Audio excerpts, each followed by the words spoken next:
있습니다. 어린이들 같은 경우에 납하고 알루미늄이 상당히 오염되어 있는 경우가 많이 있습니다. 근데 납하고 알루미늄이 오염되어 있을 때 중금속에 의해서 합템 반응을 일어나면서 아토피나 알러지 반응을 일으킬 수 있기 때문에 그런 증상이 나타나고 있는 거고요. 세 번째가 효소의 활성 저하라고 되어 있습니다.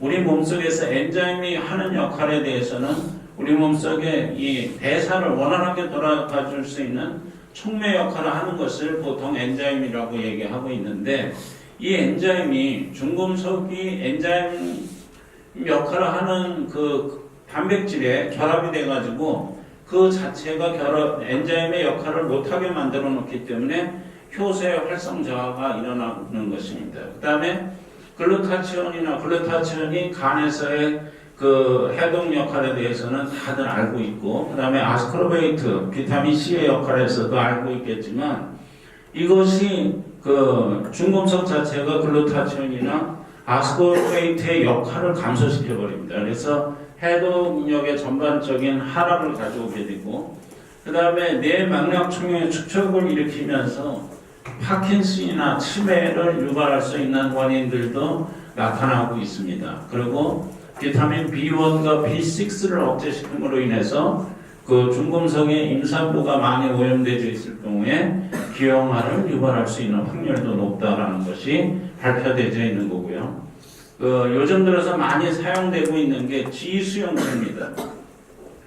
G 프로테인 커플드 리셉터라고 그래가지고, 이런 것들이 G수용체는 G 단백의 역할을 하는 것들은 일반적으로 이렇게 감각, 후각, 시각, 미각 이런 여러 신경 전달 물질을 하는 데 있어서 이 전달자의 역할을 하고 있는 건데, 그런 부분들의 역할을 제대로 못함으로 인해서 이 여러 가지 그 암 등 만성 질환을 일으킬 수 있는 부분들이라고 평가를 되어 있습니다. 그래서 모발 검사를 통해서 중금속의 오염 유무를 알아내는 것은 이런 여러 가지 유독성 원소가 체내에서 어떤 역할을 하고 있는 부분을 알아내는 중요한 팩터로 쓰여지고 있는 부분이라고 할 수 있겠습니다.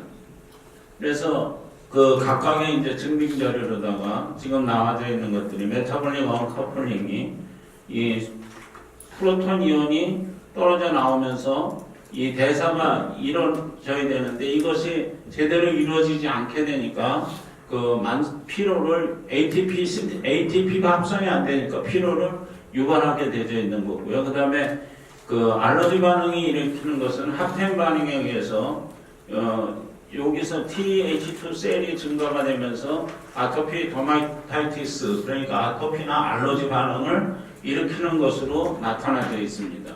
그 다음에 이제 그 효소의 역할을 감소시켜서 우리가 SH라는 그 기가 이렇게 효소가 있으면은 이것이 수소이온을 떼고 이 수은이라는 것이 들러가 붙음으로 인해서 효소 자체의 그 역할을 못하게 함으로써 인해서 해독력이나 효소의 전반적인 역할을 떨어뜨리는 역할을 하게 되는 거고요. 그 다음에 파킨슨이나 치매 역할을 하게 되는 것은 뇌맥락통에 축적이 돼서 그 역할을 제대로 못하게 일어나는 것들도 있고요. 그 다음에 G 프로테인입니다. G 프로테인하고 연결되어 있는 것이 이런 우리가 이게 모든 세포에 G 프로테인이 있는데 이 리스테트의 역할을 하고 있는 것들이 중금속의 제 역할을 하지 못하게 함으로 인해서 여러 가지 반응이 일어나서 그 대사적 만성 질환들이 나타나게 되는 걸로 다 평가를 받고 있는 것들입니다. 그리고 중금속에 의해서 나타나는 질병들은 납, 수은, 카드뮴, 비소, 알루미늄, 바륨에 따라서 관련되는 질환들을 쭉 표시를 해놓고, 그 다음에 오염원도 표시를 해놓고, 그것을 치료할 수 있는 것들은 뭐냐 이런 것들도 해놓고 있는데, 모발 검사는 이 자체를 하나하나 다 결과지에 표시를 해놓고 있기 때문에 여러분들이 새로 공부를 하지 않더라도 검사 결과지만 보면서 정확하게 환자들한테 설명을 해줄 수 있습니다.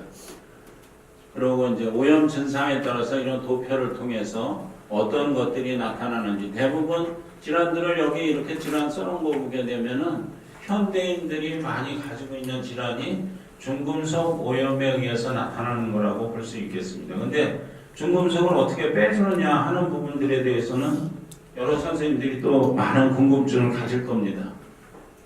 그래서 이렇게 오염된 중금속을 빼주는 방법들은 지금 킬레이팅 제제 해가지고 우리가 EDTA나 DMSA를 통해서 빠뜨리는 방법이 치료적으로 많이 쓰이고 있고요. 그 다음에 비타민 B1, B12도 중금속을 빼뜨릴 수 있는 역할을 가지고 있습니다. 그 다음에 그루타치온, 알파라이포익산, N아세틸시스테인 뭐 이런 것들이 중금속을 빼서 감소시킬 수 있는 효력을 가지고 있고 그걸 통해서 각 병원에서 또 치료도 하고 있습니다. 근데 그 중에서도 제일 중요한 것은 뭐냐면 그 중금속을 제거하는데 가장 중요한 것은 메탈로치오네인이라는 단백질입니다.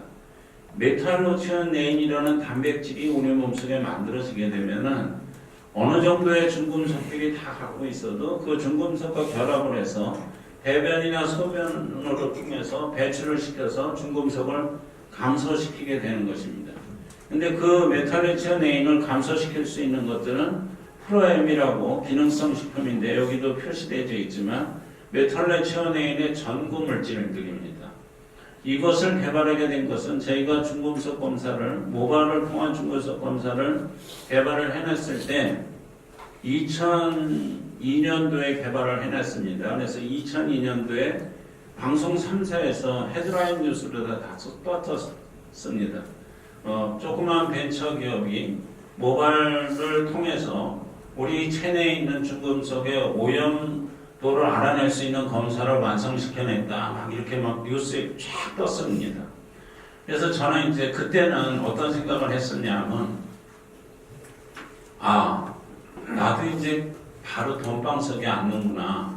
이런 것들이 다 이제 천체가 다 할 테니까 이렇게 생각을 했는데, 그거는 그 오산 중에 오산이었습니다. 왜 그러냐 하면은, 이제 중금속이 오염되는 장소가 대부분 어디겠습니까? 이게 사업장이라고 생각을 하고 있거든요. 공장이나 뭐 이런 데라고 생각을 하고 있는데, 모든 그 공장이나 뭐 반도체 공장을 비롯해서 뭐 공장이나 이런 데서 중금속 검사를 하겠거니 생각을 했는데 아무도 안 하는 겁니다. 그게 왜 그런가 봤더니 중금속 검사를 해가지고 중금속이 사원들한테 우리 사원들한테 검출이 되게 되면 이 사업주는 구속이 되게 되어 있더라고요. 그러니 그거를 누가 검사를 하겠습니까? 제가 그 하이닉스 전자가 이제 지금은 뭐 매출도 몇십 조씩 하고 있지만 하이닉스 전자를 찾아가서 당신네들이 이 구리 오염 때문에 이 이천에 공장 증설을 하지 못한다고 하니까 이걸 모발 중금속 검사를 통해서 구리가 오염되어 있는지 안 오염되어 있는지를 검사를 해보면은 당신네들은 오염이 안 된다라고 얘기하니까 아주 쉽게 알아낼 수 있는 방법이다. 내가 이렇게 얘기를 했더니 그래요. 근데 만약에 구리가 많이 나오면 어떻게 되죠? 그래서 그거는 어쩔 수 없죠. 그래놨더니 많이 나타날까봐 저희는 못하겠습니다. 뭐 이런 식으로 얘기를 했었습니다. 근데 그렇게 되다 보니까 이 모발 중금속 검사를 이게 뭐 뉴스가 나오고 뭘 나가도 이게 검사하는 의뢰 건수는 한 달에 30건이 안 됐습니다. 이게 돈은 어마어마하게 들여놨는데 한 달에 30건도 안 되면은 그 연구비하고 뭐고 어떻게 뭐 할 방법이 없는 거죠. 예? 그런 환경 때문에 그렇게 된 거죠. 그러면서 그 보건복지부의 뭐 국장이 부르더니 이런 거는 잘 만들어놨는데 잘 만들어놨으면 뺄 수 있는 것도 개발을 해내야 되지 않겠느냐. 그래서 빼는 것이 의약품이 있습니다. 이렇게 얘기를 했더니 그 의약품을 보험 처리해가면서 쓸 수 있는 거는 우리나라 보험 재정에서 되지도 않고 그러니까 건강기능성 식품으로 만들어서 국민 누구나가 저렴하게 잘 해나갈 수 있는 것을 개발을 할 수 있겠느냐. 그러면 돈을 주겠다. 그래서 무조건 돈을 먼저 받아야 되니까 저는 네, 할 수 있겠습니다 해놓고 돈을 받았습니다. 돈을 받아놓고는 깜깜합니다. 돈을 받아놓고는 깜깜한 거예요. 이걸 어떻게 빼줘야지 되지? 이게 그러면서 여러 가지 서적을 뒤지다 보니까 우리 그 소아정신과에서 쓰는 그 치료하는 환자들 중에 나베이나 뭐 이런 중금속에 오염돼서 나타나는 아이들이 주의력 결핍, 광해 행동증이라고 ADHD라든지